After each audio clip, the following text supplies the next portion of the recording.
ब्रह्माणं विदधाति पूर्वं यो वै वेदाश्च प्रहिणोति तस्मै तं हदेवम् आत्मबुद्धिप्रकाशं मुमुक्षुर्वै शरणमहं प्रपद्ये.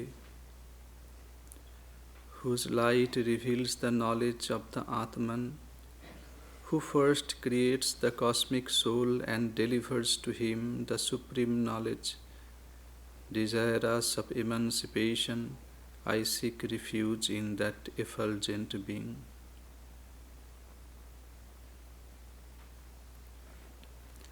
Good morning. Today, the topic of our talk is moving the unmovable.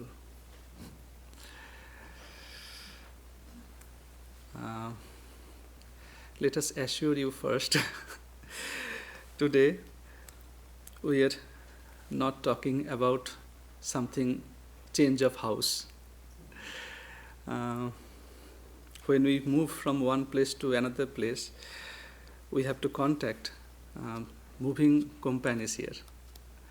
So they generally carry our things from our old house to our new house. And nowadays, many strange things are happening. I heard, I not only heard, in our hand nowadays, we have suitable scientific methods like lifting the whole house and placing it in another place. It is also moving the unmovable. A few days ago, when I went to San Francisco, I remember I was standing in front of our century-old temple at San Francisco. I was standing with one of our most revered monk, and he was explaining how did the renovation work of that building. It was a 4-story building. They lifted the whole building from the ground, and they did some renovation work, and they added basement, and thus we got some extra rooms in the basement. So today we are not talking about that. And again, we are not talking about some kind of hallucination. Yeah? When we take certain intoxicants, many times houses and plants around us can be seen moving around. Even sometimes the whole world. We have seen this thing, such people, many such people in India, and there is no shortage of them here either. We'll not talk about them, but we have to talk something. Some people with spiritual interest, they come to us and they say that they have some divine visions. But we are a little bit skeptic about that. I remember one story related to Swami VedantaSTL, the 12th president of Ramakrishna order. A great monk, a great soul, with a rational mind. So another senior monk came from, not from Ramakrishna order, but from different order of monks. He came and he had a great reverence, respect towards VedantaSTL. So he got some appointment and sharing some of his experiences regarding spiritual life. And he wanted to know the opinions of Swami VedantaSTL regarding that. Maharaj listened to him very carefully, and at the end he suggested that Swamiji, you should go to a doctor. Hearing that monk, it is strange. He became happy and joyous. That's why Swamiji, I came here, Maharaj, to meet him. If I would go to different place, they will start worshipping me. So that's why I came here. So the assimilation, actually, the spiritual experience, real spiritual experience, is very rare. The touchstone of progress in spiritual life is purity and devotion to God. They are uncommon in this world. Only with God's grace can one attain this divine wealth. The assimilation of virtues, the good qualities in life, is closely related to spiritual progress. People who regularly go to temple, church, or mosque but show no interest in leading a righteous life leave us with doubts about their spiritual progress. On the other hand, those among us who really want to gain something in the spiritual life also need to introspect more closely, more deeply inside us. In order to make their spiritual pursuits successful, they also have to think deeply about some things, some points. A medieval Indian poet, a saint poet, wrote these words, the following words, in his doha. Doha means a couplet kind of thing. So it is in old Hindi. Yo parabit hare sada, so kahu dan kiya na kiya. Yo paradar करे सदा सो कहु तीर्थ गया न गया. यो पर आश करे सदा सो बहु दिन जिया न जिया. यो मुँह में पर चुगली उगारत सो मुँह में हरि नाम लिया न लिया. Actually, if you do not understand, the sound is rhythmic. So it says, if a person who steals another wealth, another property, inappropriately, if he always donates a lot for charity or not at all, no charity, in terms of merit, both are equal to him. A person who looks upon the wife of somebody else with a sinful mind, whether he goes on pilgrimage or does not go on a pilgrimage at all, in terms of merit, the both things is same to him, equal to him. Life and death are equal to one who lives on the hope of others' help. For him, it is whether he is alive or died does not matter, if he depends on somebody's help, always. A person, and last one, a person who uses his mouth to criticize others, for him, chanting God's name with his mouth and not chanting it is equally fruitless. 4 points. But we should not, but I think most of us have this habit, and we should not feel bad about that, because that is the struggle, that is the challenge. It's for introspection. When I chant God's name, I have to keep my tongue pure. And how we impure it? By criticizing others.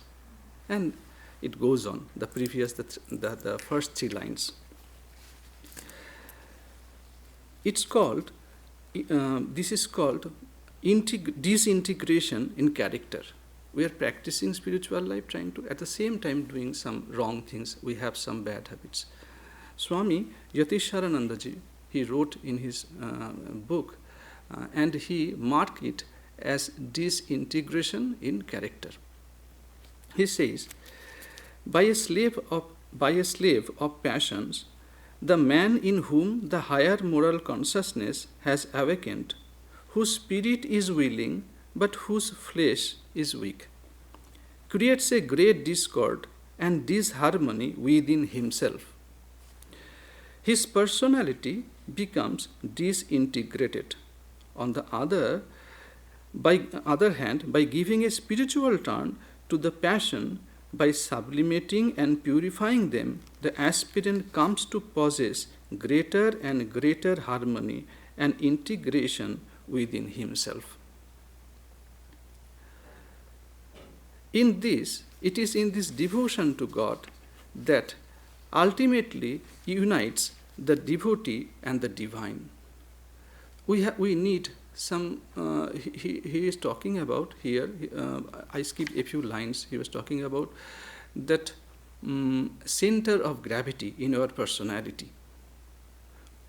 And if the center of gravity of our character, it stays here inside, it stabilizes our personality on a firm ground. We need to integrate, we have to orient our personality with the Supreme, Jivatman and Paramatman. That is he is talking about. He is saying it is only the devotion that ultimately unites the devotee and the divine. But it is not the devotion of the sentimentalist. It is not emotional effervescence. It is the intense hunger of the soul for the Paramatman, the Supreme Spirit. Ordinarily, our devotion is a mixture.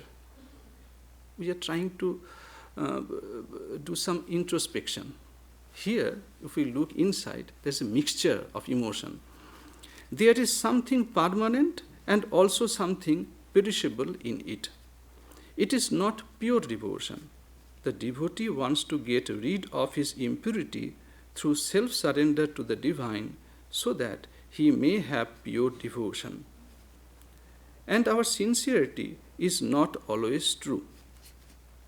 Sometimes we deceive ourselves by thinking that we are very sincere.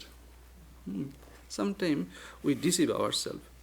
So he was a great monk, and perhaps you have read Meditation and Spiritual Life, a brilliant book written by. It was compiled afterwards by some of his disciples.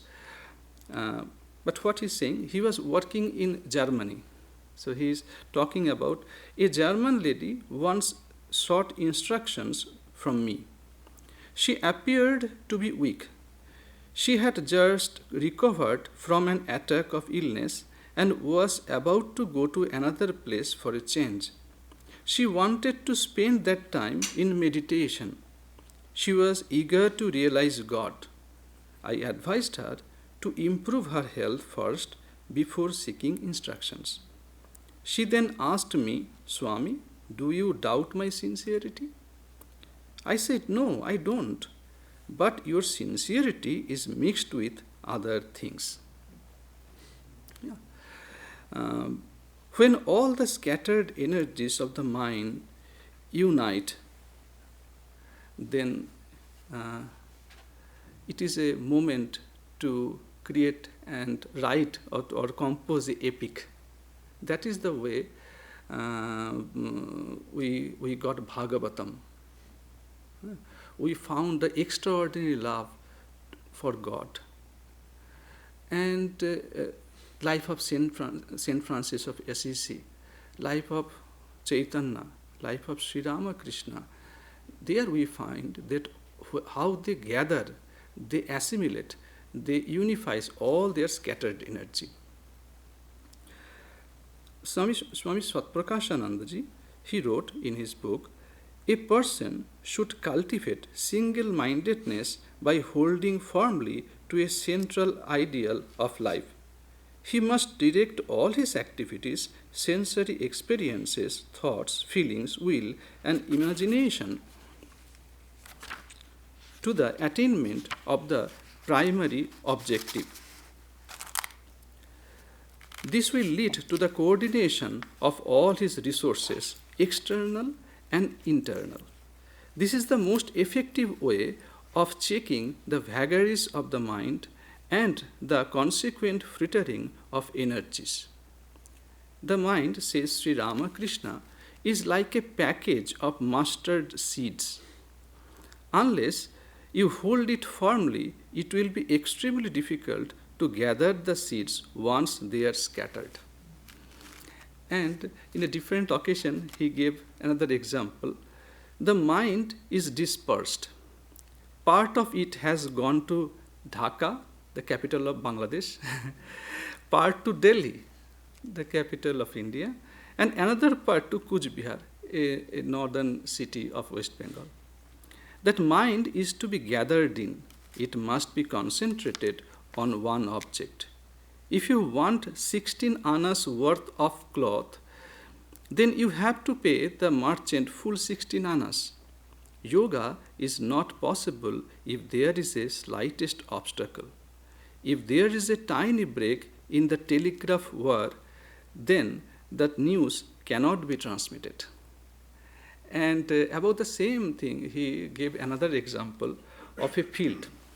Sometimes the farmer, they with great effort, they bring water to their field, and they build some ridges to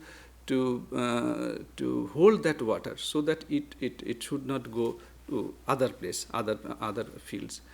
So sometimes they notice if there are holes in that ridge, you must be first repair that. Otherwise, the effort that you have put, it will be go in vain. With the purification of the mind, its outgoing tendencies diminish. It develops inwardness. Thus, a person gains the competence for self-introspection. And what will happen? Swami Vivekananda told, with that power of introspection, the powers of the mind should be concentrated and turned back upon itself, and as the darkest places reveal their secrets before the penetrating rays of the sun, so will this concentrated mind penetrate its own innermost secrets. Thus will we come to the basis of belief, the real, genuine religion. We will perceive for ourselves whether we have souls, whether life is of 5 minutes or of eternity, whether there is a God in the universe or none. It will all be revealed to us.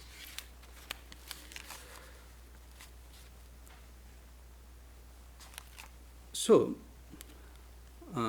here is a taste of mental strength. One of the taste of mental strength is faith and perseverance. Sri Ramakrishna is to give an example. When you can realize God, when you can see God, he used to give.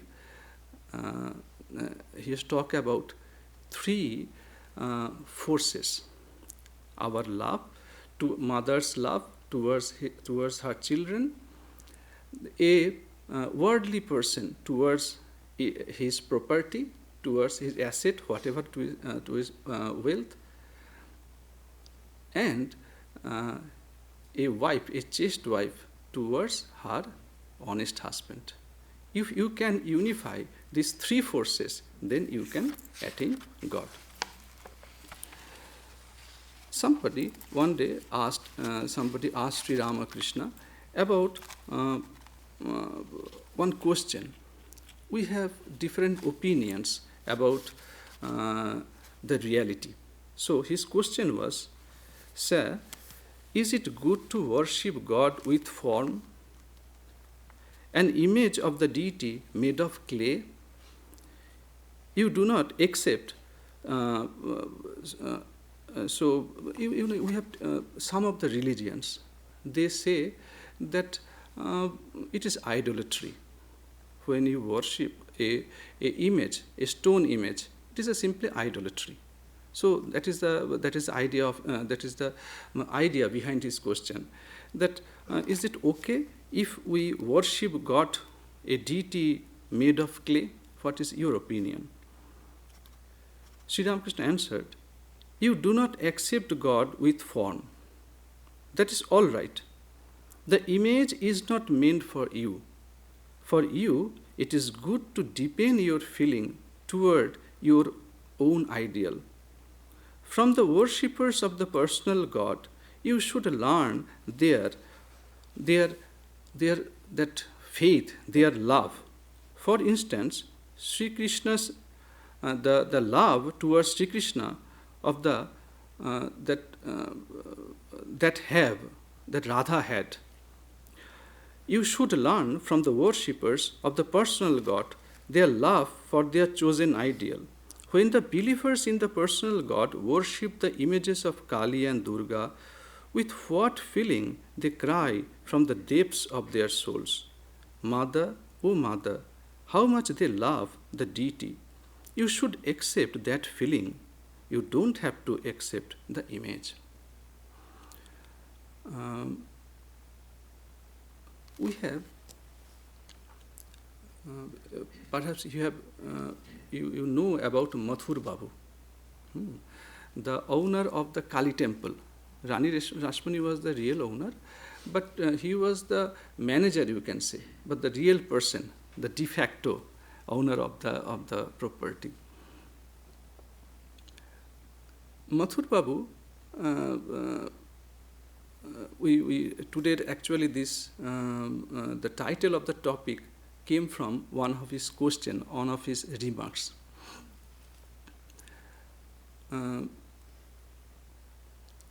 Vairavi Brahmani, she was one of the guru of Sri Ramakrishna. After the tantra sadhana of his sadhana, according to the following the tantra ritual, no, he was his tantra guru also. Bhairavi Brahmani, she taught him Sri Ramakrishna. He guided him to follow the sadhana in through tantra discipline and Vaishnava discipline, both. So the master he shared his experience with the direct disciples of like Swami Sharadananda, Swami Vivekananda, and Swami Sharadananda. He wrote those beautiful incidents that happened during that time. So he wrote like that. The master told us, means Sri Ramakrishna told Swami Sharadananda, that the Vairavi Brahmani spent a long time at the Dakshineshwar Kali temple and other places nearby. She remained in Dakshineshwar for almost six years and was respected by all. During that period, she also went to Kamarpukur with the master and Hriday and stayed with the master's relative. Following Vaishnava sadhanas, the Brahmani had some periods of bliss arising from the Sakhya and the Vatsalya attitude. While she was staying at the Devamandal Ghat in Dakshineshwar, she would become absorbed in the Vatsalya mood, shedding tears for the master. She would hold butter in her hand and loudly call for him, Gopala, Gopala. Meanwhile, at Dakshineshwar, that master was extremely anxious to see the Brahmani. Sri Ramakrishna,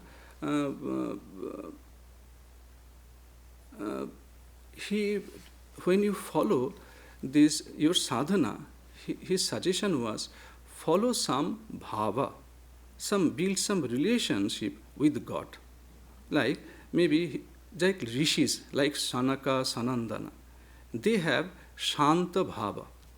Shanta Bhava, serene attitude, you meditate on God, and thus you spend it is your spiritual discipline mainly. Or maybe Sakhya Bhava, like Sridama, Sudama, like these cowherd boys, they have towards Krishna. Vatsalya, like Mata Yashoda. So Krishna, the God, is my son. And Madhura, the Kanta Bhava, we see all this Bhava particularly in Gopis, Srimati Radharani. So in Bhairavi Brahmani, she had that feeling towards God of Vatsalya Bhava. Krishna, or maybe my chosen ideal, is my son. And when you get siddhi, you get enlightenment in that bhava, you see in all the human being the Gopala. So that Sri Ramakrishna is talking about. She used to live in Devamandala Ghat. Devamandala Ghat very near to Dakshineshwar, the Kali temple. Sri Ramakrishna suggested him, you can stay there. So he was talking about that incident. Like a boy pining for his mother, the master would run a mile to see her, sit near her, and eat the butter. The Brahmani would sometimes dress herself in a red silk Varanasi sari and jewelry borrowed from some neighbors and visit the master accompanied by some village women. She would bring various delicacies to him and sing songs about Gopala on her way. And after feeding the master would return. The master told us that when the Bhairavi, the Brahmani, was in that state, with disheveled hair and overwhelmed by her spiritual mood, it seemed that she was Nanda's queen Yashoda herself. The Brahmani possessed extraordinary beauty along with her noble qualities. The master told us that Mathur at first doubted her character. Upon seeing her grace and beauty and hearing that she travelled freely without companions, one day Mathur sarcastically remarked, "O Bhairavi, where is your Bhairava?" Bhairava means the spiritual companion, generally a man. The Brahmani was then leaving the Kali temple after saluting the deity. She was neither embarrassed nor angered by this rude question. He was just worldly mind. So Mathur, just asked that one. Mathur's insinuation was that Bhairavi must have a companion, a male companion somewhere in the neighborhood. So she calmly looked at Mathur and pointed to the image of Shiva in the shrine. Lying prostrate beneath the feet of Kali, the worldly suspicious Mathur would not let this go so easily. He pointed to it, that is my Bhairava. Shiva, he is my Bhairava. So he said, but that Bhairava is motionless. The Bhairavi then gravely replied, why should I have become a Bhairavi if I could not move the immovable? That was actually our point. So we do not know actually how to move the immovable. Bhairavi's answer was like that. So when you are sincere, sometimes Sri Ramakrishna used to say, mon mukh ek karo, bhaber ghare jeno churi na hoy. That it should be your mind, what is going on in your mind, your action should follow that. Or something in your mind, you are talking something different, it should not be. You are behaving, not talking, behaving something different, it should not be. So we called it is hypocrisy. So spiritual life is all about genuineness. When you are genuine enough, you can move the immovable.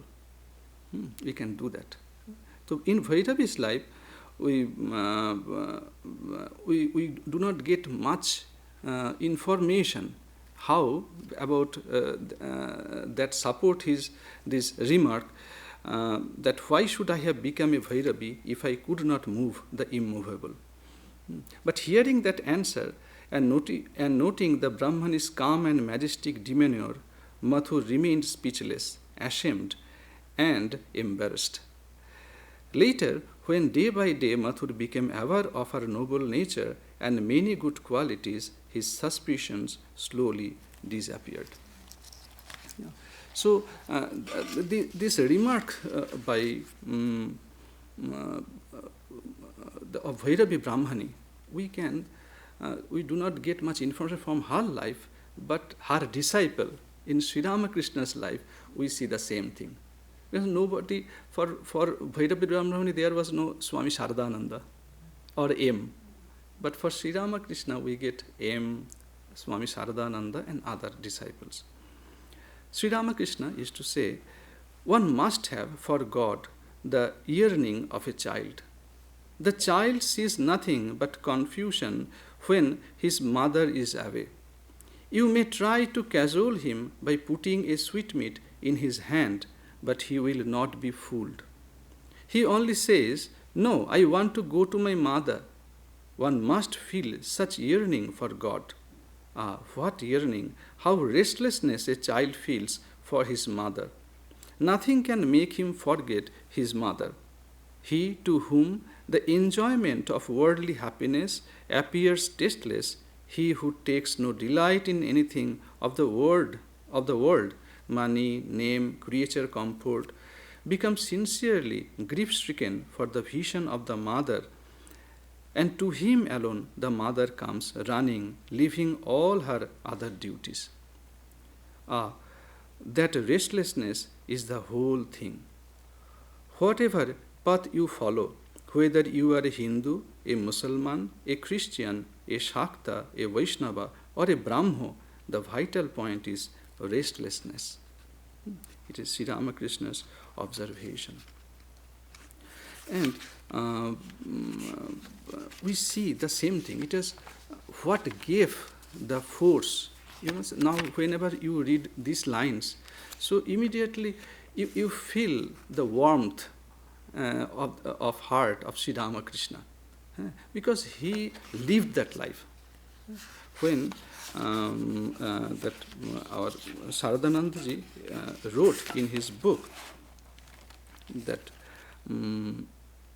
after Ramkumar's death, Ramkumar was the elder brother of Sri Ramakrishna. Actually, he was the person who came from Kamarpukur to Dakshineshwar for to be the priest, the future priest of the Kali temple. But within, I think, 1 or 2 years, they came around 1855 or 1856. And within 1 year, or around 1 year, Ramkumar died. So, but it was a huge blow to Sri Ramakrishna. He was 18 or 19 years boy then. So, after that, the master concentrated more intensely on the worship service of the Divine Mother.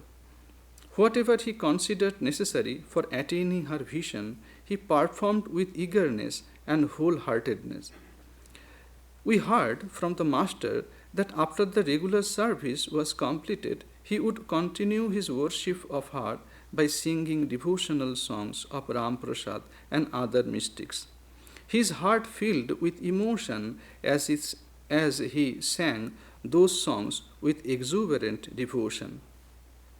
He thought Ram Prasad and other devotees had the vision of the Divine Mother. One can definitely see her. Why can't I? He would often exclaim piteously, Mother, you showed yourself to Ram Prasad. Why won't you show yourself to me? I don't want wealth, friends and family, or objects of enjoyment. Please reveal yourself to me. So he was mentioning Ram Prasad's name. He was another person of the same same row. He also moved the immovable by love, by his sincerity.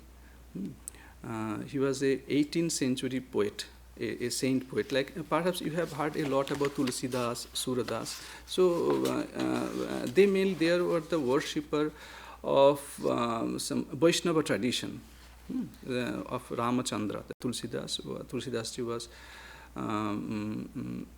a devotee of Ramachandra. Surdas ji was a devotee of Krishna. And Ramprasad was a devotee of Mother Kali. So, Ramprasad, he's unique. We say that in his writing, especially he wrote many songs on Mother Kali. Still, it inspires people. So, if you read Gospel of Sri Ramakrishna, we will find many songs of Ramprasad or Kamalakanta, another. So, but we cannot mention everyone's name. Ramprasad also had a beautiful, he was a son of a Ayurvedic doctor. So, his father thought that my son also follow my occupation. He will become a future doctor. But he was, I think, maybe a little bit disappointed seeing her son's casualness towards this profession. But afterwards, he got a job with the help of a friend in the household of, his name was Durga Charan Mitra. So, due to his bhakti nature, he was often seen going into transcendental mood and singing or composing devotional songs for Goddess Kali.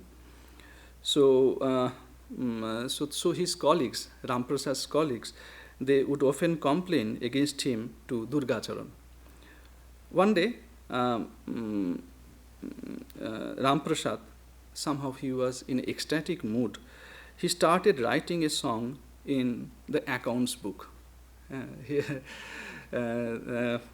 Looking at this, his colleagues took him to Durga Charan. But Durga Charan was a pious person. He, instead of getting angry, he got very moved by his poetry. He saw the accounts, that ledger or whatever else. And he immediately understood his amazing literary skills and devotion. He told Ramprasad to go home and continue to write his poetry. And not just that, understanding his poverty, he continued to pay his salary. So it turns out to be a turning point in Ramprasad's life. He devoted most of his time in Mother Kali's the worship, meditation and prayer. As he progressed in spiritual life, he had many visions. So we are going to tell you one of that. Very famous, I think many of you already know. The most popular one is about a little girl, a little radiant girl. As the story goes, they says, one afternoon, Ramprasad was repairing a fence with his daughter. In between, his daughter left. Yeah. So he was working this maybe one side of the fence, and you cannot see the other side. So those fences, I hope they were tying something. Perhaps it was made of bamboo fence kind of thing. So he could not see his daughter. He was sending some part of the rope that side, and his daughter was returning like that. He was trying to tie that one. So and his daughter was just a child. So after some time, she just left. But the work was going on. From this side, Ramprasad was sending the rope that in, and somebody from that side was returning. So he could not. He understood. He thought perhaps it was her daughter is doing. He could not recognize her, but continued to repair the fence. As soon as the repair was done, the girl, radiant-looking girl, vanished. It is then he realized it was none other his own mother Kali, his chosen deity, who appeared before him and was assisting him. So that was the reason that Sri Ramakrishna is saying, "Oh Mother, that mm, Ram Prasad got vision of you, but mother, you showed yourself to Ram Prasad. Why won't you show yourself to me? I do not want wealth, friends and family and etc. Please give me your vision. Thus he would pray as tears streamed from his eyes and flooded his chest. This would somewhat lighten the burden of his heart. Then promptly, by burning faith and heartened with hope, he would again try to please the goddess with songs. Thus the master spent his days in worship, meditation, and devotional singing, and day by day his love and longing increased. From that point on, he began spending more time performing worship and serving the goddess than was regularly allotted. We cannot read everything, but seeing all those things, many things happened.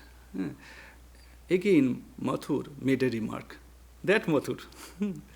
So seeing his sincerity, Mathur joyfully informed Rani Rasmani, the real owner of the place, who used to live in Kolkata.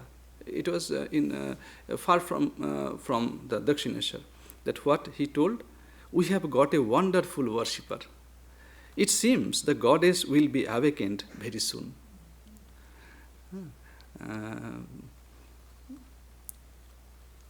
But here, so it is Mathur's two remarks. One is he made to Bhairavi Brahmani and another to Rani Rasmani about Sri Ramakrishna.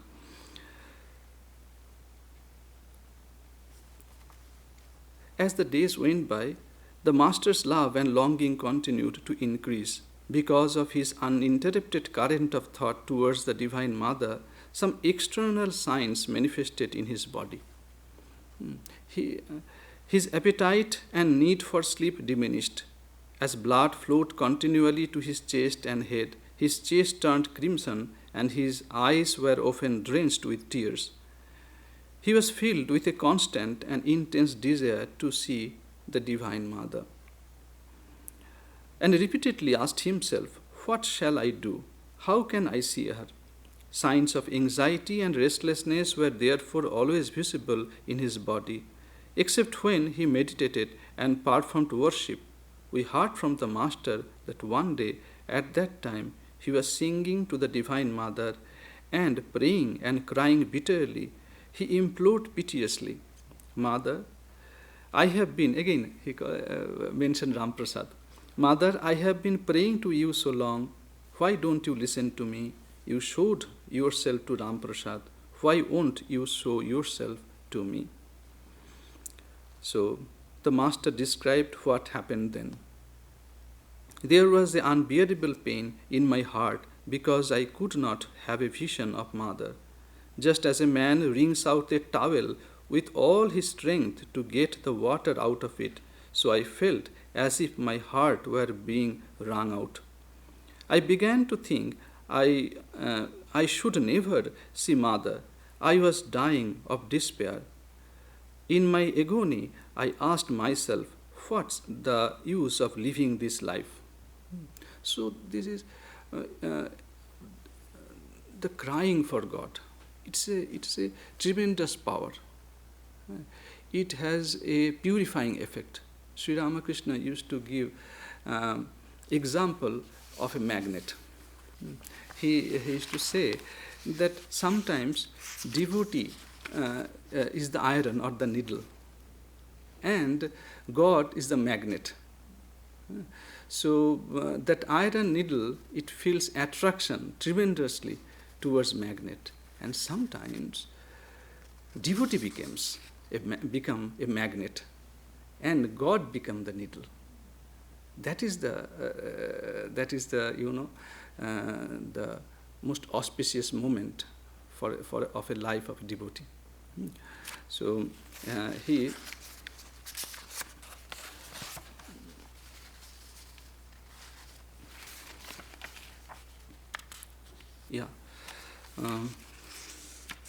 one cannot see Sri Ramakrishna's word. One cannot see God without purity of heart. Through attachment to pleasure and possession, the mind has become stained, covered with dirt, as it were. A magnet cannot attract a needle if the needle is covered with mud. Wash away the mud, and the magnet will draw it. Likewise, the dirt of the mind can be washed away with the tears of our eyes. This stain is removed if one sheds tears of repentance and say, "O God, I shall never again do such a thing." Thereupon God, who is like the magnet, draws to himself the mind, which is like the needle. Then the devotee goes into samadhi and obtains the vision of God. Everything that he spoke, it came from his life. So here also it happened. I asked myself, what's the use of living this life? Suddenly my eyes fell on the sword that hangs in the mother's shrine. I decided to end my life then and there. Like a madman, I ran to the sword and seized it. It was as if the room, suddenly something happened. It was as if the room, doors, temple, and everything else vanished altogether, as if there were nothing elsewhere. And what I saw was infinite, shoreless ocean of light. That ocean was consciousness. However far and in whatever direction I looked, I saw shining waves, one after another, coming towards me to swallow me up. And it goes on. So he commented, this master told us that during his first vision, I saw a shining ocean of consciousness. But was this pure consciousness the Divine Mother Kali, bestowing boons and fearlessness? So he never spoke about that. But he uttered plaintively, "Mother, Mother," when this vision ended. An incessant and violent urge for a constant, uninterrupted vision of the Divine Mother's luminous form arose in the mother's heart. So it seems that he saw Holy Mother, the Divine Mother, in that shoreless ocean of consciousness. Mother, he used to cry that he would cry so bitterly that the people would gather around him to watch. He was completely unconcerned about what people might say when they saw him in that condition. He later said, "I scarcely realized the presence of people around me. They looked more like shadows or painted pictures than real objects. And so I didn't feel any shame or embarrassment at all. Sometimes I would lose outer consciousness from that unbearable agony. Immediately after that, I would see the Mother's luminous form, bestowing boons and fearlessness. I used to see her smiling, talking, consoling, or teaching me in various ways." That is the other part. We are both ends are impossible. I remember that we are talking about Mathur Babu. Mathur Babu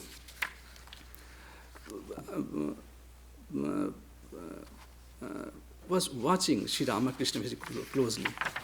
His tremendous effort, his sadhana, and once it happened, one of his biographer wrote very nicely, seeing all those things, at one point, even Mathur Babu, his staunch ally and protector, pleaded with Ramakrishna to keep his feelings under control.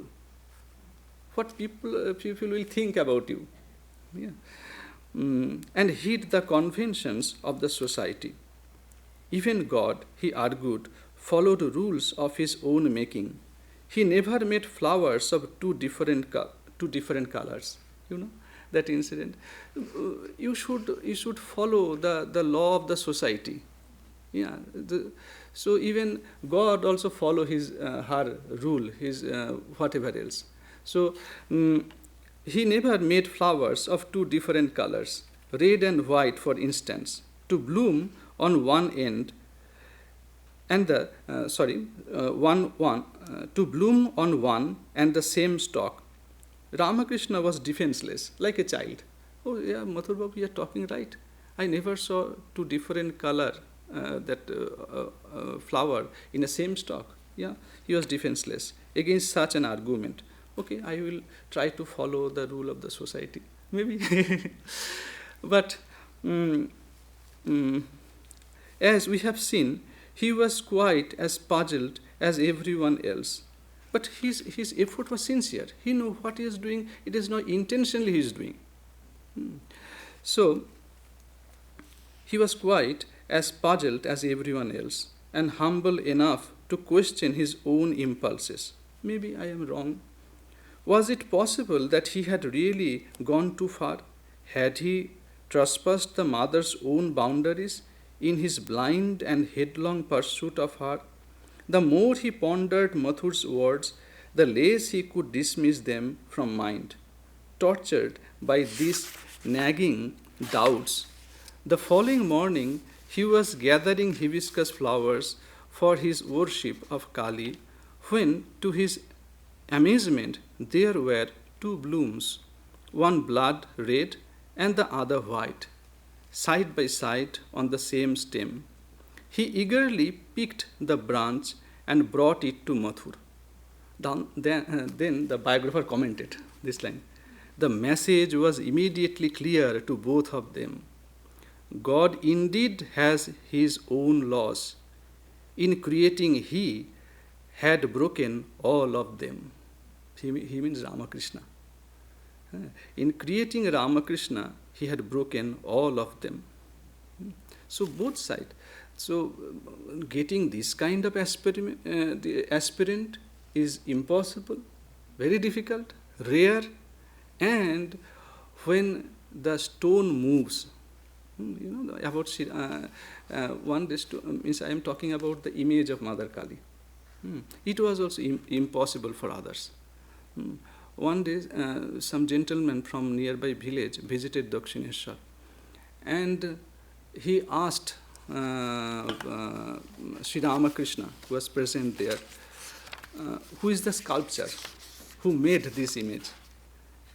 So he told, who made that? So, and he told, Shunechi Nobin Bhaskarer Nirman.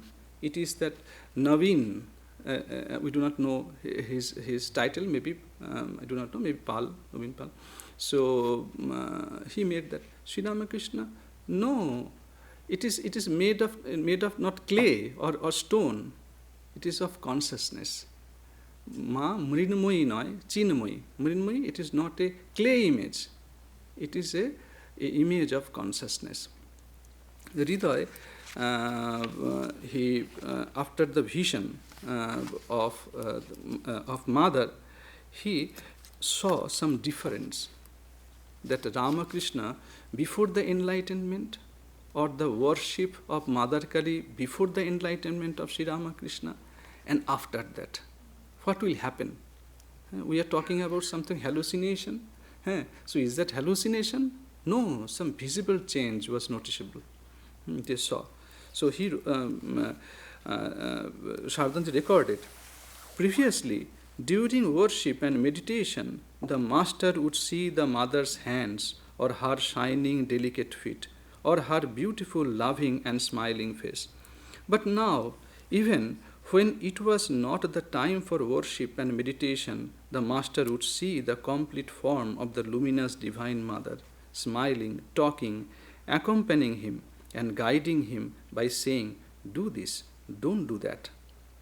Earlier, in his sadhana, while offering food to the mother, the master would see a flashing ray of light emanate from the mother's eye, touch the offered food articles, gather their essence, and then withdraw back into her eyes.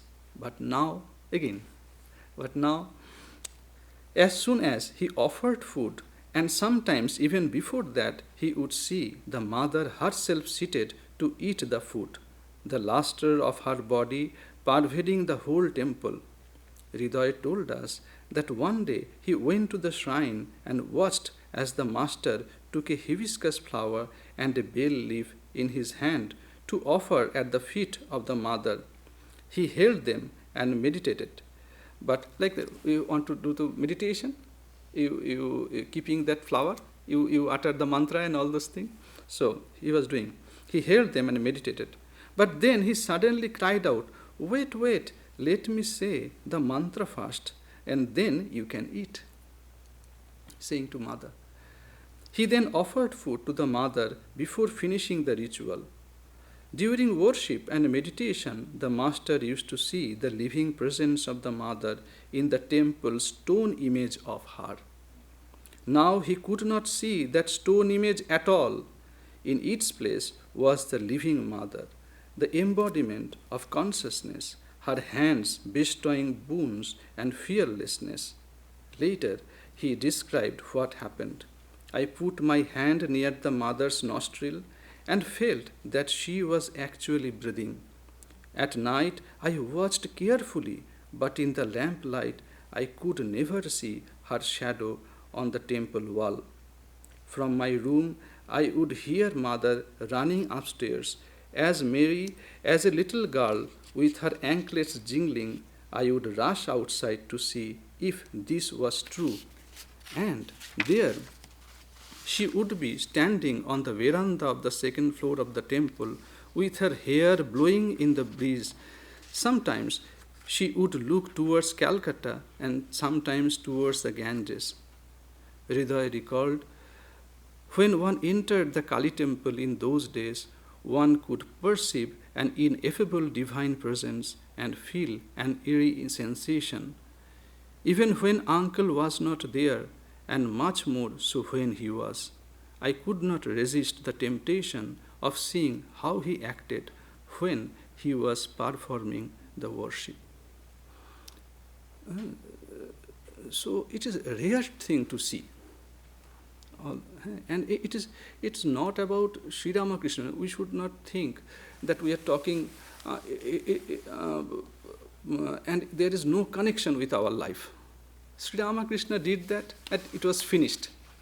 It is not that. And it is sometimes to discuss things is very difficult. So sometimes we limit the person. Swami Vivekananda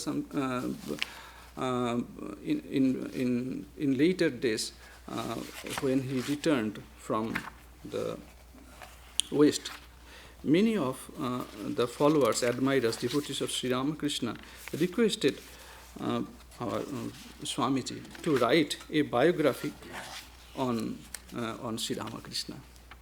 So he told that what Shiv gorte ki banor gorbo? Shiv, to build an image of Shiv, I can end up by making a monkey. Why? Because whatever we discuss,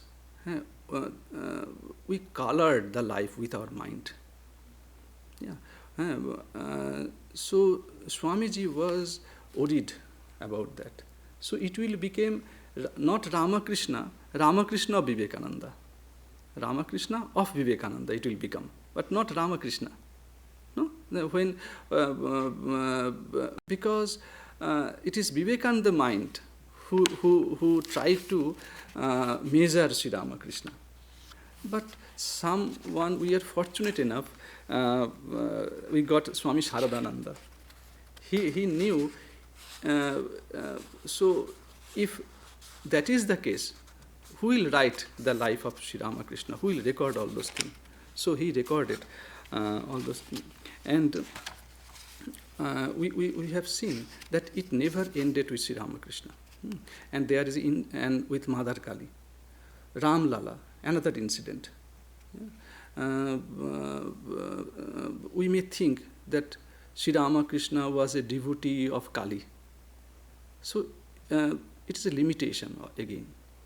It same thing happened with when he was following other disciplines of spiritual life. So when he was following the Vaishnava sadhana, same thing happened. Jatadhari, a follower of Rama, we call Ramayat monk, for Rama, he visited Dakshineshwar, and he had a image of child Rama, Ram Lala, he used to call Ram Lala. So with Ram Lala, it happened. Sri Ramakrishna, we are sharing little bit of that one, because we should not think that it happened with only Mother Kali. It happened with other gods and goddesses also. So the Jatadhari, and following Indian tradition, we have a strange tradition. Out of respect, sometimes we avoid to utter the name of Guru. Sometimes, but so Sri Ramakrishna had that kind of idea. So he used to call Jatadhari. That we do not know who have a matted hair. Jatadhari, who have a matted hair. It is not the name of the person. And about Bhairavi Brahmani, her name was not Bhairavi or Brahmani, something different. So he used to call Bhairavi Brahmani. Anyhow, so Jatadhari was very fond of the image of Ramlala, because he had served that image for a long time. His mind was extremely contemplative and established in an ecstatic state. When he came to Dakshineshwar, the other people, they used to see that this sannyasi, this monk, has a small image of Ramlala, and just a ordinary devotee. He offered food to that Ramlala during worship, and whatever else, following the regular discipline of worship. But Sri Ramakrishna, when Sri Ramakrishna saw him, he immediately understood the greatness. It is not an ordinary monk. He is not worshipping that particular that image. For him, for Jatadhari, Ramlala is alive. He's walking, he's talking, and everything. And it was a beautiful story. Ramlala, just like a ordinary child, when he saw Sri Ramakrishna, he wanted to live with Sri Ramakrishna. And how Jatadhari also understood that nowadays Ramlala, Sri Ramakrishna became more favorite than me. And he left that image, Ramlala image, with Sri Ramakrishna. That was another story. So Sri Ramakrishna told afterwards, I actually saw Ramlala as I see you, now dancing ahead of me, now following me. Sometimes he insisted on being taken on my lap, but then when I picked him up, he wouldn't want to stay there, just like little kid. So sometimes it happened. So sometimes a child, sometimes want to sit in your lap, but when mother does that, he does not want to stay there. I want to play. No? Same.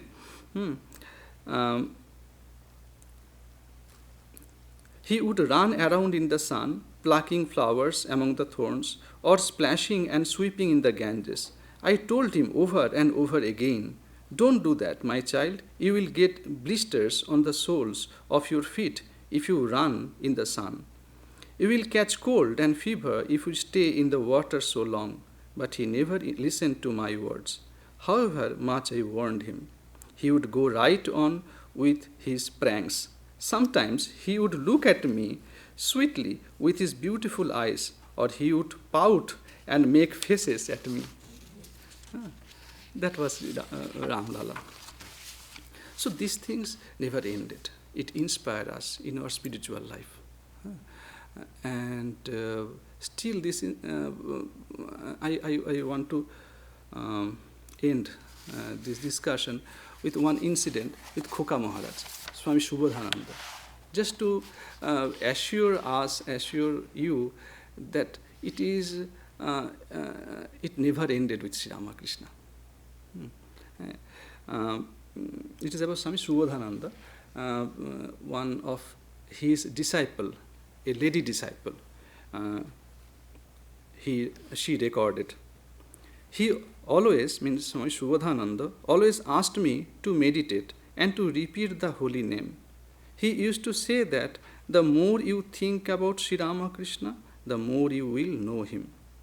The Swami used to say that all you girls, about Indian context, please remember, in Indian context, with a lady disciple and guru, like a daughter-father relationship.